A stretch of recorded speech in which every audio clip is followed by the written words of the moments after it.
So we are live. I am so excited to have you here. Oh my goodness. Like after reading your book, it just like made me feel like I have another friend and another just sister in travel, and I just could see so much of myself in you, and just like I could relate so deeply, to your some of your stories and whatnot. So everyone that's joining us live, thank you so much for your patience as we had some technical difficulties this morning.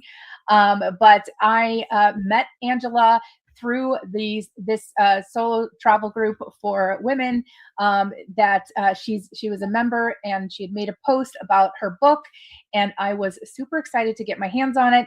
And then after, I had an idea to do an author spotlight for the ladies in the group who have books. And so if you are joining us, or you are even watching the replay of this, and you have a travel book, please be in my DMs and we should do an interview. But anyway, we have Angela Fuller here today, and her book is called My Life on the Road, L-I-F-E as an acronym. And we are going to hear from her today exactly what that means. And thank you so much, Angela, for putting up with our craziness at the beginning of this, and for being here and for sharing your story. You are a valued member of our community. So can you please tell us a little bit about yourself, and we'll get started. Right. Okay. Well, firstly, thanks for having me. And yeah, I'm from London. I'm 57 years old, and I started traveling when I was 25 properly. I'd lived in Benidorm when I was 19 for nearly 6 months, but this was my first travel, and I didn't start on my own, firstly. So I'll show you the book. There it is. It's My Life on the Road. And as Rachel said, the life is L.I.F.E, because it stands for liberation, because I'm a free spirit and I didn't fit into the system, and inspiration, because I've been inspired by others on my journey. And the further I go into my books, you'll discover that, because I met people in, say, Mexico who worked with children on the streets. I went to orphanages. And so they're the sort of people who inspire me, people who give back. And friendship, because throughout my life, I've always returned home to my friends and the friends I've met on the road who became my friends. And that's how I recharge my batteries. And equality, because I believe we're all the same, in the sense that we all feel love, hate, greed, pain, anger. We're all humans. So that's how my equality stands. So, everyone suffers in this world. So the book started in 2011 after meeting a couple called Chris and Carol. And I told them some of my stories, and I made them do things they wouldn't normally do, like take the walk to the beach, which was like a 2-hour trek through the jungle. Because I said, then when you get to the beach, you're rewarded with the beach, and it's so much more nicer. And they were older than me at the time, but I was in my 40s, so I'd say they were in their 50s. And I know that they were close to retirement, not yet. But they loved that, and the fact that they wanted to get the ticket out of there, because they thought we wouldn't be able to get a boat back because you couldn't stay there. And I was like, no, they won't leave you here. Don't worry, we'll get picked up. So little things like that you know as a traveller when you've done it after a while. And I just told them some stories, and they said, oh, you should be a tour guide, and that didn't appeal to me. You should be a lecturer. And like I said, I wasn't really in the system. I didn't stay at school all the time. And then it was, you should write a book, and that was it. The book got planted. The seed was, well, it had been planted before, but that was in a diary. I actually wrote, I should write a book one day, but my arms would get sore because computers hadn't weren't around back then. So I thought I'd have to write it all. Wow. Thank you so much for that introduction about yourself and the book. And I have some questions, and I just wanted to also, without giving too much of the book away, because you go buy the book, support Angela. We have to support our ladies, in this community. We're a supportive community. And if you love to read, if you love to travel, you will not be disappointed. And so I do want to ask, you talked about like how you started writing the book, and how long did it actually take you to write it? 15 years. But that Wow. was mainly because the book got bigger and bigger because more things happened and I would write and travel. So my traveling changed from 2011. So everywhere I went, I wrote while I was traveling. I would write about what was happening, and I would write about, and write at the past. And I still to this day don't know how much paraphernalia I've lost, because I've had computers stolen, hard drives stolen, USB sticks lost, computers broken. That's among other things. That happens when you're traveling, which also got in the way of the book actually getting finished. For me, it's 15 years, but I have a series of books. So this is just the beginning. I'm working on book number 2 as we speak. Wow, that's very impressive. And I want to talk to you about what it was like to travel in the 90s. Because myself, I started traveling around 2006, 2007. And so I've always been very curious what it would be like to travel before like iPhones, before like digital products like apps and stuff like that, and how did you navigate around without technology? I mean, it's hard to imagine. But of course, like a whole civilization existed before there was all the digital, the digital age. Yeah, of course. Word of mouth was key in a lot of travel, and that's how I found out about places to go. The Lonely Planet was called the Bible, and there was obviously other guidebooks out there. Rough Guide was also quite popular back then, and others, as I say. But it was a word of mouth. When for example, I went to India, um, then I went to Thailand. Everyone was talking about the eclipse in South America. So, South America wasn't in the agenda. And then when I was in India, I met Danny, who was telling me about you could get work in Hong Kong, because that was the one thing stopping me from continuing traveling was money. So all of a sudden, like I had okay, I can go to Hong Kong and work. So it wasn't the plan, but it became the plan. And then while I was in Hong Kong, people were still going on about the eclipse. So then it was the next plan was, go to South America and so on. And I've always been, I'd say, a little bit spontaneous. I'll hear something and I'll decide, right, I'm going to do that. Like I met a woman, for example, when I was in the airport in Thailand on my way to England, and I was on my way back to England and I was living in Thailand, and I wanted to leave Thailand, and I'd done a teaching course, and she was like, oh, you'd love Argentina, da da da. And that conversation, I then said, oh, what do you do? And she was like, I'm a teacher. So I was like, oh, right. So I decided then I was going to go to Argentina, but I was on my way back to England and I was still living in Thailand. So, I did. Then I actually met a guy in England who came to Thailand, so it just prolonged it. And then somebody else suggested the weather was bad at that time of the year. Why don't I come to, Rhodes to work? So I went to Rhodes to work, but I still went to Argentina. So, that's like, and then I was reading a book on the plane, and it had what's it called? I didn't go there, and I'm trying to think what the name is. It's near Guatemala.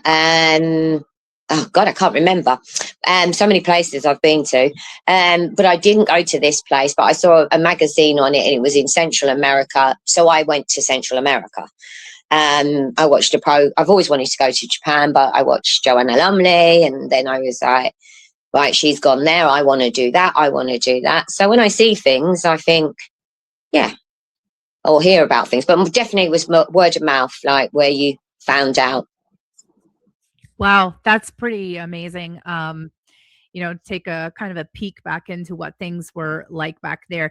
And I have a question, a kind of a follow-up question.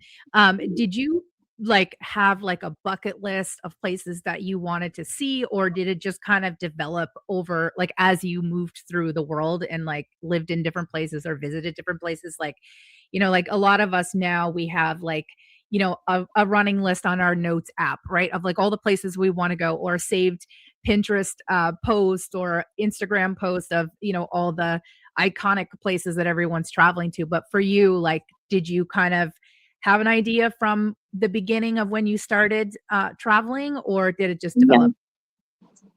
No, I never had an idea. I literally, when I was about 18 years old, I remember sitting in the back of my mate's car, and I said, I want to travel the world. So I always wanted to travel the world. So there was no, I want to go to this place or that place. Like, if somebody says, oh, do you want to go here? And just go, yeah. That's what I say. So I have more of a bucket list as I've got older. Because I've always wanted to go to Africa, and I haven't been to Africa. I've been to Africa, I've been to Egypt, I've been to Morocco. But to me, that's not the Africa that I envisage. I mean, like going into a safari and the animals and the wildlife. I want to do that. And I have said to myself that I'm 60 in 3 years. So with or without anybody, I'm going to go. So, it's still like a couple of years away, so I haven't planned it, but in my head I have. Yeah, places I want to go. I mean, I still remember when I was in Argentina that I remember someone saying that if you do the Antarctica trip from Argentina, it's a hell of a lot cheaper. And I've always thought I want to go back to Argentina and do the Antarctica trip. So that's like my kind of like bucket list. I'd love to go to Canada because I lived in Costa Rica and I met some lovely Canadians. And so it was the people who really made me want to go to the country. And I quite like the idea of going by a lake and a log cabin, that side of things. So you'll have to come and visit me because I actually live in a cottage on a lake. So you're welcome to come anytime. Well, I'd love to. Yeah, and I'm sure this is how it's actually happened for you, is that you just meet people and then you end up going, right? Like, whether it's like an invite somewhere or, an idea that came up from conversation with someone else. So, that's pretty incredible. And, you talked about, meeting people along the way. And I was just curious, like, were your family and friends supportive of you when you decided that you wanted to travel the world? Yes. I mean, my mother, when I first left, she was like, yeah, come move back home, leave all your stuff at mine. And then I got a letter saying, you crafty cow, you've left all your stuff at mine. But because I don't think she thought I was going to be gone for so long. Yeah. But over the years, and I think that was more just that she wanted me she wanted me more, because we were very close knit. But over the years, like, I think it just really became acceptable to everybody that I'm that traveller person. In fact, I think people are surprised if I'm not travelling. The only reason I'm not doing it now is I've got a cat and I'm trying to work on book 2 and I'm trying to do all this because at the end of it, my big massive dream is that I wouldn't be living in England and that I would be travelling, but I'd be travelling to try and set up other charities. And I've had this massive ambition and dream in the back of my head, which I don't share all of that other than just but I mean, I've literally got what it looks like in my head. And, you know, I visualized it for years and I'm still visualizing it. So, yeah, so let's hope manifestation does come true because, and also just on that note about manifestation, because we were talking about the book cover and the life. So the words around the edge here, the circle, it says liberation, inspiration, friendship, and equality around the edge. And in Chinese, it says life. And I had it done in Chinese because I lived in Hong Kong. And then in hieroglyphics, it says life because I'm half Egyptian. So all that says is life. And that is what life means to me. So if I do get the opportunity, which I just briefly talked about, of setting up my charity, I've always wanted it that this would be my logo and this would be the name of the charity. So it would be Our Life because it would be all of the kids' life. So, and it would still be our liberation, our inspiration, and our friendship and our equality, because I think they're great values to carry. But manifestation it's my tattoo, which I've been putting out to the universe for years. So it's the only tattoo I've got on purpose because I didn't want anything to take away from it. And I had the actual symbols done in bamboo in Thailand while I was traveling. And then maybe I think about 5 years later, when I was traveling Mexico, I had the words put there. And I always, like, even though, like I said, it's taken me 15 years, I've always also visualized my book cover. So I got somebody to design the book cover, which was my vision. And so she did a fantastic job because she did bring my vision to life, which is great. But that's so beautiful, Angela. That's so beautiful. Thank you. Yeah, I love the tattoo. I think that's very cool. To, you know, have something to remember, you know, your past, the experiences you've had in the past, but also to motivate you for the future. So I can see where that would be something very special to you. Yeah, I mean, like I say, it was just putting it out to the universe as well, you know, like sort of saying to the universe, because I've always said I'm going to do this. Obviously, 15 years, a lot of people probably thought I'd never do it. You know, well, yeah, you're writing a book. Yeah. Oh, yeah. You know, when's it going to happen? Yeah. Well, good things take time, right? I want to talk a little bit about your first trip, or not your first trip, but where your book kind of starts off, where you went with your childhood friend to India. Tell us a bit about that dynamic at the start and what it was like, you know, heading off on that adventure together, you know, because I think that part of your story is like with girlfriends that you went with, and it's like a hybrid, so it wasn't all solo all the time.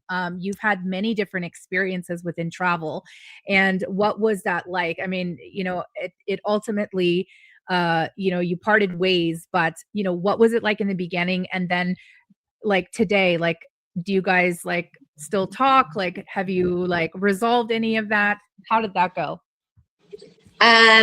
No, I don't talk to the girl in the book,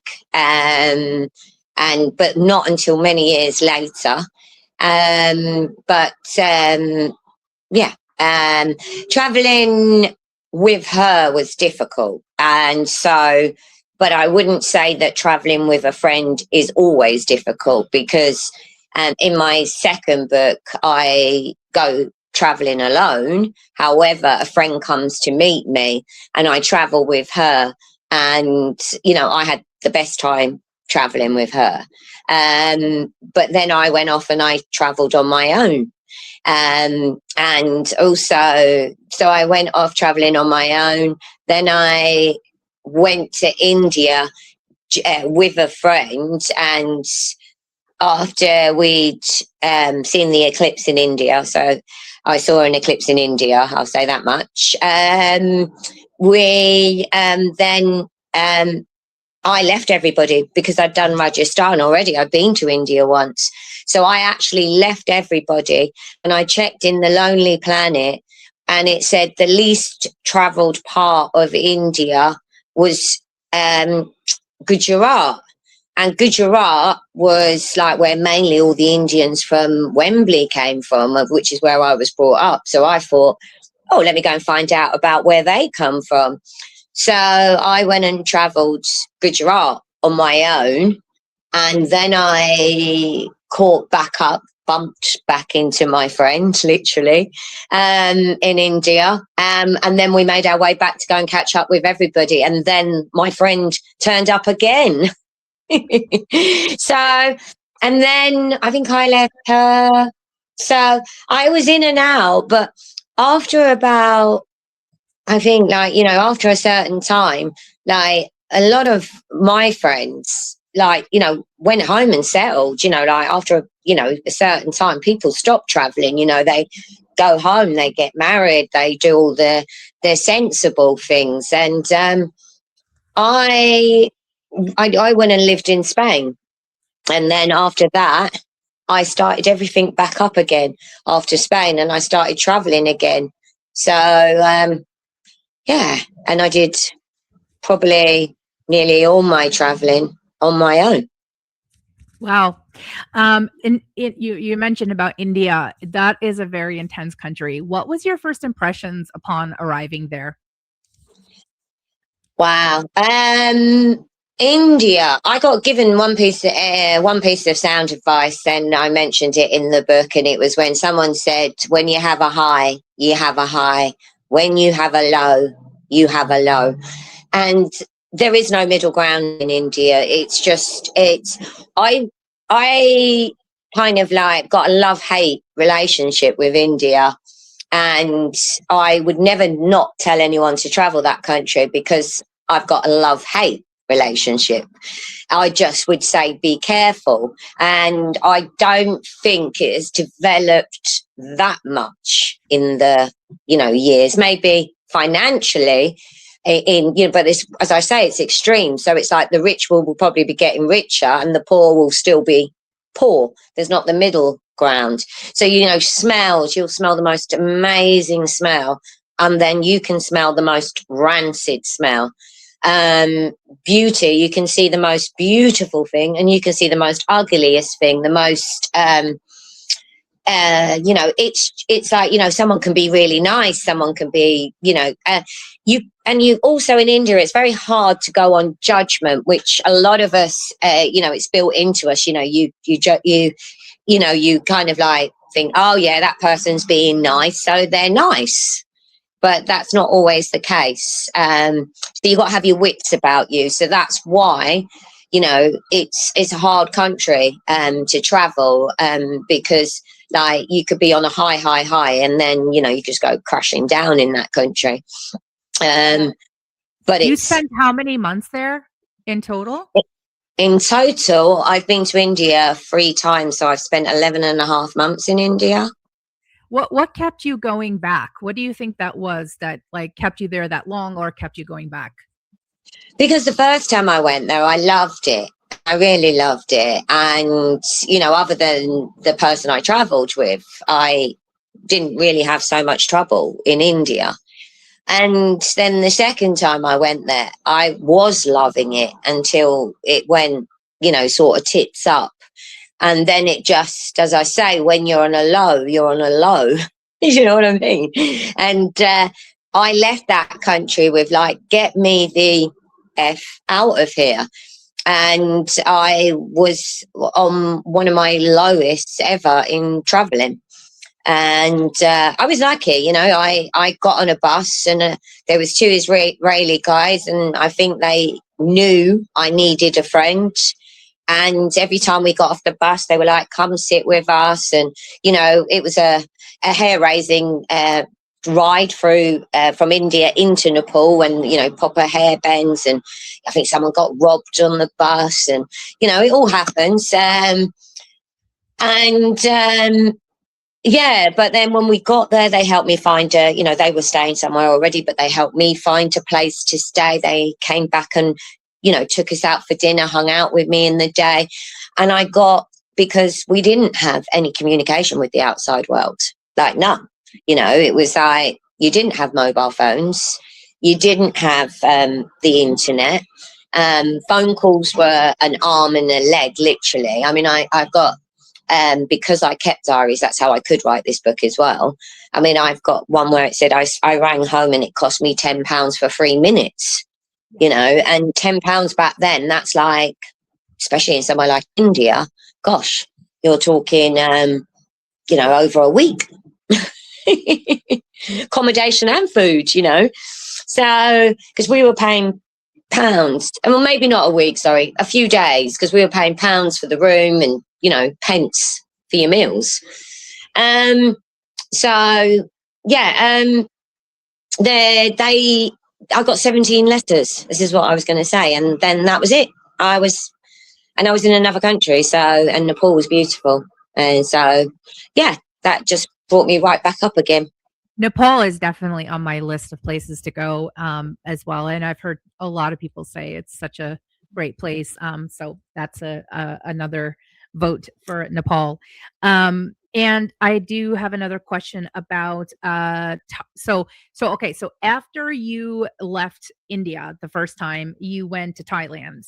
Thailand is one of my favorite countries that I've traveled to, and I'm just curious, what drew you to Thailand as opposed to like other countries in Asia? Well, like I say, I wanted to see the world. So when we were deciding, me and my friends, we were like, yeah, Thailand. I think her ex-boyfriend had been to Thailand and the boys had been there. So I think we'd heard it was good. So like, that's what I say, it's word of mouth, isn't it? You hear something's good. And India, I wanted to go because I knew it was going to be really challenging and I wanted the challenge. So yeah, that was it. And when I got to Thailand, I mean, it's a tropical paradise, isn't it, Thailand? And I love Thai food and, you know, it really is a tropical paradise. So I fell in love with Thailand and its culture as well. So Yeah, they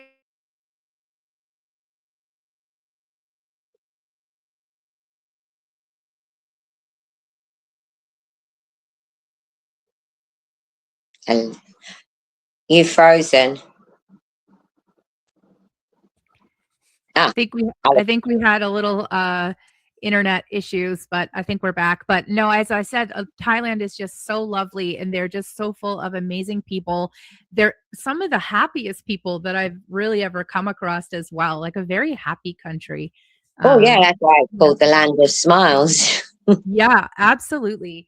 Um, so around that time was when you started to part ways with your friend that you were traveling with, your childhood friend. Is that's correct if I remember correct in Uh-huh. Thailand, right?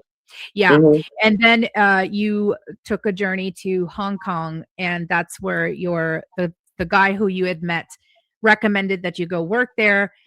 What was that like? Like discovering that now you're going to be doing your journey solo and, you know, having the pressure of going to a new country that you'd never been to before and then having to find work to support yourself. How were you feeling during that time?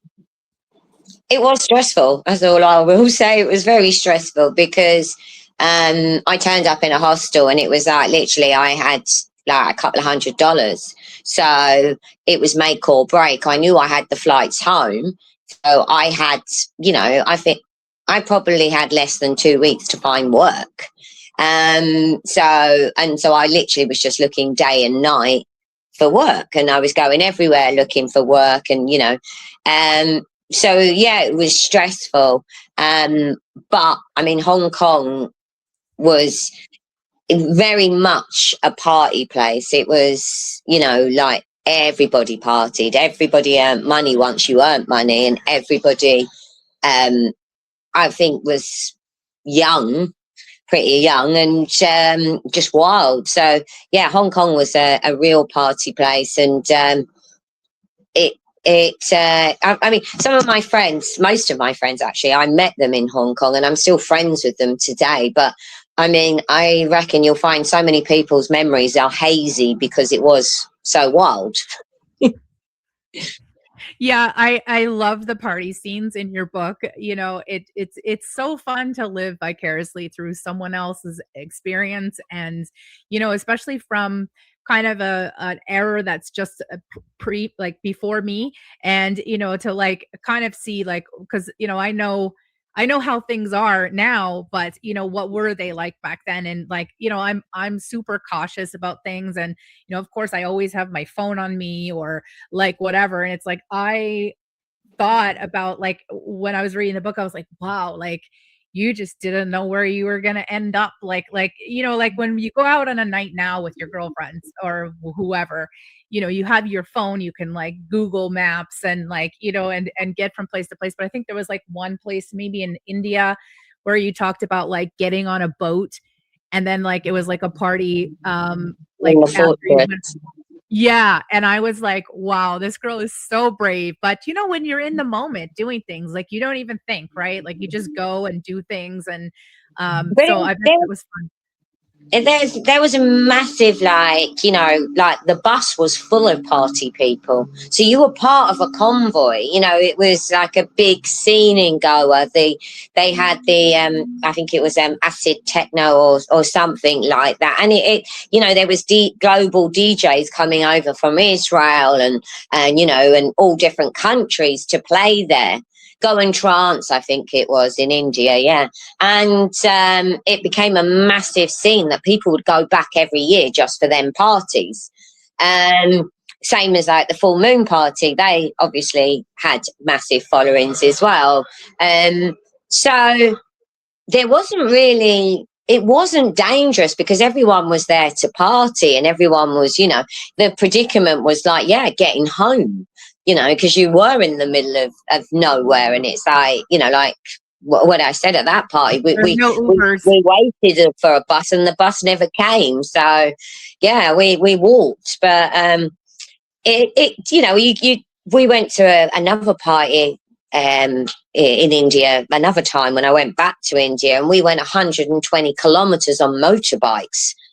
I mean, yeah, but there was a convoy of people going 120 kilometers on motorbikes. So, Yeah. it was I a was scene. I actually was thinking about like how that a lot of like festivals now will have like they'll advertise like the festival. Like I went to one in Morocco and it was like a secret location. Like you just met like in this area and like got on a bus and they bust you out to the middle of the desert. And I was at the time I thought, oh, they're doing this because they don't want people like popping up at the party like without buying tickets. But after reading your book, I'm like, they're probably trying to recreate that whole 90s scene where it's like, like you don't know where you're going, everyone's on a convoy, like, and I was like, oh, I totally get it now, like, a couple of years later. But it was fun. It was a lot of fun. And similar to you, like I did not get the bus back and had to figure out, I mean, thankfully I had my phone, but I had to figure out, I was with a friend and we had to figure out how to get a car to come out and find us, and with spotty Wi-Fi and yeah, good times. Well, yeah, but this is the thing. I think when you have like moments like that becomes the story, doesn't it? Like you've got something to tell people. You could say, yeah, I went out to a party and it was in the field and it was really good. But then I'll be like, oh, cool. And but then when you add the story, like, and then we got stranded, and you then all of a sudden there is a story. And I mean, I think that's traveling does, like, give you stories, like everybody. So, Absolutely. you know, Absolutely. And if you're a traveler and you haven't wrote a book yet, I mean, go get Angela's book. You're gonna see so much of yourself and have those aha moments about your own experiences, and maybe it'll encourage you to also write a book, right? I know it did me. I don't know if I'll ever get to it, but it's sure fun to reminisce back. And that's another question I wanted to ask you was like, how, when you were writing the book, I mean, it took you 15 years, but reliving some of those experiences must have been, very emotional. Do you know, I don't remember it being emotional. Even like the sad parts, I didn't find them emotional. And I didn't think, because my book goes back to my childhood, and I didn't think that I would get upset. I went to a readers group, and I was sitting there and I had clammy hands. I was dying to read this bit I'd written. And because I mean, it was 15 years, it was probably like 13 years ago I did this. And I was talking about my traumatic childhood at the time, the part I was reading, and I just cried when I read it. And I was quite surprised because I hadn't when I was writing it. Do you know what I mean? But I cried when I was reading it. It was like, oh, yeah. Actually, I didn't expect that. And then when I read it to everyone, they were like, oh, they said it was good. But they also said, we understand now why you were eager to read out. Yeah, absolutely. Absolutely. And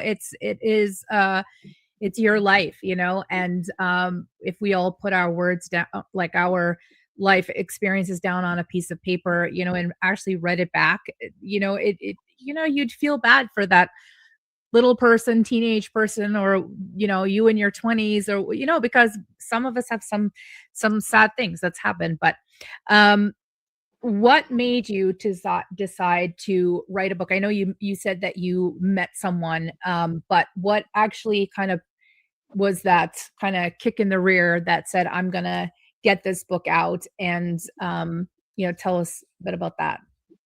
I think also, so like, yes, definitely that. I mean, it literally started from that moment, the book, me having that conversation. I went, right, yeah, I'm going to write a book. So a week later, I met a guy and I blurted out I was going to set up a charity with the proceeds, and obviously not all of them. Well, I mean, I'd love to. I mean, I've got no children. I've got nothing to leave my legacy to. So anything I did get, I would leave to the charity. So, but that, and I think also the fact that because I have just spent my whole life just wandering, what am I going to do when I get older? Like, my pension's not going to be the normal pension because I haven't paid into the system maybe as much. I will get a pension, but I won't get the best pension. And I thought, well, I better start thinking about what I'm going to do with my life. So I think that was another reason why I wrote the book. But also, I mean, there's lots of reasons. Also, the fact that I have had all these experiences, and there's not many people I know who have had all these experiences, because it's not just travel. And lots of people say they travel, and I'm not taking it away from anybody, what time you can afford to go away for. But, someone will say to you, I've been, for example, I say I've been to 60 odd countries, I think nearly, or I have, I'm not quite even sure the exact number, but it's over 50 odd. And you will speak to them and then say, oh, right, how long did you spend there? When, and they will say, oh, a little time there, a little time there. And I mean, a weekend here, a weekend there. And I mean, my numbers have gone up significantly in the last few years because I have gone off and done them weekends in places and done a little, I went on a Caribbean cruise this year, for example. And so I've added loads more countries too. But have I seen them countries? Have I felt them countries? No. So I I've kind of, when I say I've been to Indonesia, for example, when I was younger in 1996, I traveled around Sumatra for 2 months, and not many people even travel around Sumatra. I went back to Sumatra and I think I spent another few weeks there. I've been to, I think, Vietnam twice, and I had to leave because of COVID. So I didn't get, I left no, I didn't leave early, actually. Didn't leave early. That's a lie. But I've been there twice, so I've kind of done 2 weeks traveling through it. When I went to Cuba, for example, I did 3.5 weeks in Cuba, but I traveled from Havana to Vinales, the tip, and I traveled all the way to the other tip.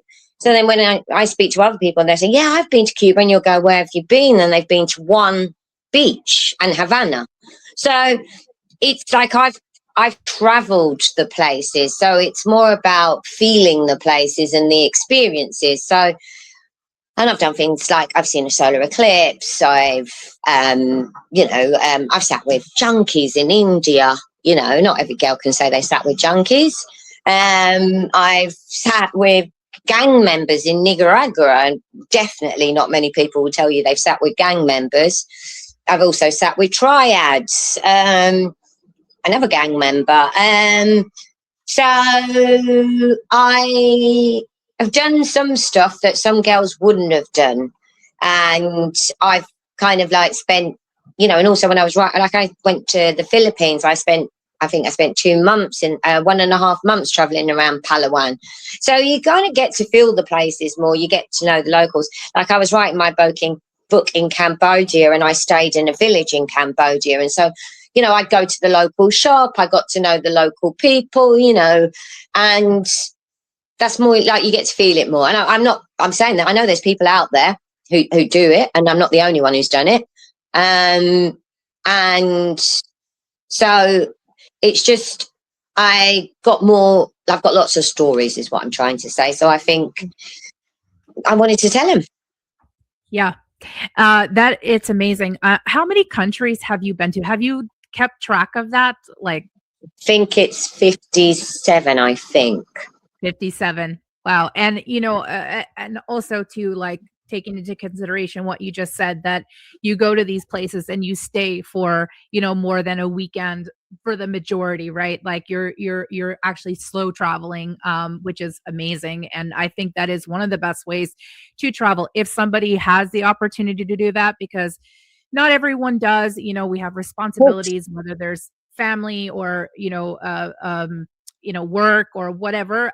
But, you know, I will say this, just to kind of add into this story. Like I worked for, you know, almost 20 years in corporate America, and I wanted to take the road similar to you, where I just wanted to do what I wanted to do. I wanted to see the world. And I have a long list of countries that I want to see, but it's not like, okay, like the next one is this, like until it's booked, right? So I just kind of flow with it, and wherever I feel called to, like I will just go and, you know, try to, you know, which brings me to, guys, we have group trips planned: Egypt, Morocco, and Costa Rica. So please go check those out on our website, www.soulsistersglobalnetwork.com/trips, and join me on our excursions. So they are going to be amazing. But I have decided to really kind of just start setting up my life to be more abroad. You know, I live in Canada right now, and this is where I was born. I'm back here after 20 years, but I would like to start like leaving for the winter and spend like 3-4 months, you know, in 1 or 2 countries, kind of traveling around. And, you know, that's where I'm gearing up for. You know, my daughter, she's also a big traveler. She's been traveling since she was itty bitty. I mean, she had her first passport was like the picture was like, I think at like 6 weeks old or something like that. And her passport is just full of stamps. So I really want to start, you know, this half of my life. I'm going to be 40 this year, and I want to see as much of the world before, you know, I get too old to have that as an excuse, you know, because Yeah, cool. yeah. So, but no, and I also want to ask you, because you've mentioned a couple of times about your charity endeavors, right? I know that you haven't started yet. Correct me if I'm wrong, but I would love to hear a little more about what your plan is for that. Like, what's next? We have book 1 under wrap, and I know you're working on book 2. So, what's kind of next? Can you take us into that? Well, I mean, I'm hoping to be a successful author, and then I don't just have book 1 or 2. I don't even know how many books I've got, because my next book, this is My Life on the Road. I've already got the title. For my next book, it's My Life in the Americas, because I go to South America and America. And then after that, I go to Asia. So I probably do My Life in Asia. And then after that, I go to Australia. So I've got another. So that's like 6.5 years of my life. And I know I should have the footage for all of that. And then after that, I don't know what I've got, because I've also written about my childhood, and I've written about all the way through till COVID I was writing. But I don't know what I've lost, and I just don't want to look until it's the time, because I don't want to put myself on a downer. So I'm just looking forward rather than anything else. So the idea is that if I do become a successful author, because obviously I've got a good few books, I also have photography, which I would like to publish as well in books, which is from 1994, 95. I know I've lost photos 100%, because of losing so much stuff. But I still have a lot, and I have a particular app that I pay for even now before. So I've already uploaded some of my photos on there, because in my head, I know that's where I plan to go. So it's a yearly subscription. I keep on saying, I'm so sorry. I've done it again. And then I am hoping that if I get lots of money, that I would be able to set up a charity. So I'd like to have like a school for a home, should I say, for children who get taken away from their parents, who have either any sort of form of abuse, sexual, alcoholism, drugs, physical, because I don't want problem children, because to have a whole load of problem children in the same problematic children, like, they're not, it's going to be, it would be riots, wouldn't it, if you've got all of them. I want it to be that they're children who've been damaged, so that you can try and turn their lives around. And basically it's because 30% of abusers abuse, and it goes back to my childhood where I saw things. So I was with bad foster parents when I was a child and sexually abused. I believe my brother might have been. My brother was a heroin addict, and gay, but that wasn't an abuse, but he was. And because of that, he was abused. And that is why I believe he abused. And my mum's best friend was an alcoholic. So I saw like the mood swings, and, from being ooh la la to, not being nice. And also, so I just saw a lot of things, and I just want to give back, because although I led quite a difficult childhood, I went off traveling, and traveling became my therapy, because it was while I was traveling that I realized that everything that had happened had affected me, because I used to feel that it was my mother, it was my brother, and if I was to tell people, I did it out of pity and weakness. And so I would beat myself up, and I'd cry myself to sleep sometimes, and because I felt that I was weak, and that and also I was holding a secret, because the sexual abuse, I never told anyone. So I was like also bearing this big massive secret that nobody knew, because unfortunately we feel guilty for it, even though we're the victim. So I went traveling. I was in Indonesia. I got drunk. I told somebody I'd been through a lot. They wanted to know. I told them. I went back. I cried. I beat myself up. I was weak. I did it. I told them because I was feeling sorry for myself. I wanted attention. It didn't happen to me, and all of that. And all of a sudden I had an epiphany that, hold on a minute, it did affect me. It did hurt me. It was my brother. I did see this. I did see that. And I shouldn't have seen what I saw. And that basically felt like the whole world came off my shoulders, because I had every right and I wasn't feeling sorry for myself. And so travel became my therapy. And I just became more and more addicted to travel. And I had this amazing life, and yet I could have followed down any of the abusive roads that I'd seen. And I decided that not everyone's as strong as me. So if I tell my story, perhaps I can bring attention to it. And so as I say, I've actually written a book about my whole life. But when I was coming into the idea of writing the book, I didn't think, one, nobody writes a book about their whole life unless they're famous. So, who am I? Two, like most people, if they do write a biography and they're not famous, only write about one subject. So sexual abuse, alcoholism, my husband beat me up, trauma, whatever, dealing with cancer, whatever. Like, people write about one subject in their life and maybe give you a bit of background. They don't write about their whole life.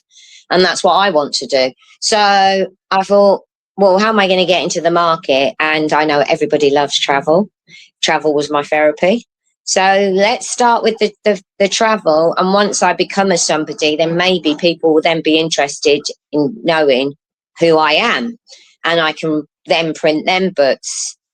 But just one thing, so I don't want to go on too much about it. But since writing the book, I then discovered all these things about my brother. And it all, like, the whole book started to become intertangled, because if I hadn't have been writing a book, I would never have discovered these things. And things in my past have now come to my forefront. So it's become even maybe a bigger mission as well, because I feel that I have even a more story. And the way things landed in my lap was kind of like, you're meant to be writing a story. So, yeah. It's interesting that, you had those full circle moments and maybe brought some emotional closure, to some of those things, because yeah, you've definitely been through a lot, and I'm happy to hear that travel is your therapy. I also agree. But I want to thank you so much for taking the time to come on here and talk to us about your beautiful book. And I'm so glad that I got to read it. You guys go buy her book. We're going to put the link in the comment section. Go check it out. Thank you, Angela, from the bottom of my heart. And we will be crossing paths, I'm sure, throughout our travels. I just wanted to say one little thing, just when you were saying go buy her book as well. I just wanted to say that also, when you were talking about traveling, about how people will relate to it and hopefully think about their own story, that was always my mission. My mission was that, one, you go on the journey with me, and two, that it triggers your memory of your trip. Because, like, while I was traveling, I just love that point when, someone tells you a story and you think, God, I forgot all about that. I remember going down there, or, it brings a place back to life where you've been. And that is what I wanted to do. I wanted it to be that you can visualize it, you can feel it. So you're on the trip, like, people might say, God, I was in that restaurant. I used to go there and have fish and chips or whatever. It's so basically, I want people to go on a journey, but with the charity and everything. Also, if you buy the book, then obviously you're going to be part of the journey, and that's what I want. I want people to follow the journey, and hopefully this is the beginning of something bigger. But time will tell, as they say. But I've worked towards it. That's wonderful. And I look forward to the book number 2 coming out and following along on your journey. It's certainly been such a pleasure. So thank you so much. I hope you guys all enjoyed this interview with Angela, and go show her some love on social media, buy her book again. And yeah, we will be seeing you in the group. And again, I'm sure our paths will be crossing. Thank you. Thanks ever so much, everybody. Thank you. Bye.